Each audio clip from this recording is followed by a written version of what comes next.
wanted to take a look at all of the Android Wear devices that were unveiled at I/O this year and see which ones were the best and which had different merits and which ones are better for different people. So I've got two of them right here. I've got the LG G Watch and the Samsung Gear Live. The Moto 360 is not available yet, but we did get to use it a bit.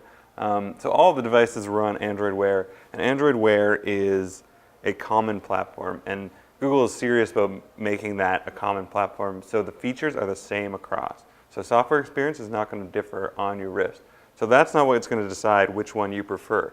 Other factors like weight, comfort, some hardware features that are different between devices are going to be much more important. So the Gear Live, to start with, is the same form factor as the Gear 2 and the Gear Neo. So if you've used a Samsung smartwatch before, you know what this feels like. It's quite light, it's quite comfortable, it sort of hugs the wrist, and it has this continuous design, which means you're not going to be able to get too personal with the wristband choice. You're going to have to go with what Samsung offers. They do offer a few.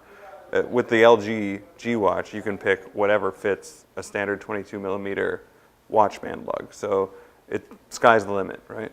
This one has a heart rate monitor, which the G Watch does not have. So if you enjoy running a lot and you really need to monitor your heart rate, then this is the way to go. It's sort of a specialist use case. It's pretty niche. I wouldn't say that's a deciding factor for a lot of people. This one does have an AMOLED display, which means it's a little bit more legible in sunlight than this one with the IPS. This display has its merits too, and it's much more battery efficient on the LG G Watch. So this is probably going to get longer battery life.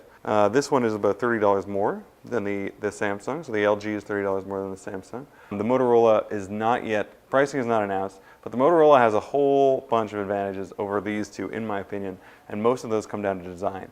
It's made with premium materials, it has a rounded face that looks much more like a standard traditional watch. Despite the fact that the face is actually bigger in terms of proportions than these two watches, it looks better on smaller wrists. Overall, of the three of what I've seen so far, I've had a little bit more time with these two because we've gotten taken them away, but I still kind of prefer the Moto 360. The test is going to be in long-term use in terms of comfort, in terms of durability and stuff like that, but the Moto 360 is one that you might want to wait for if you're considering an Android Wear device at this point.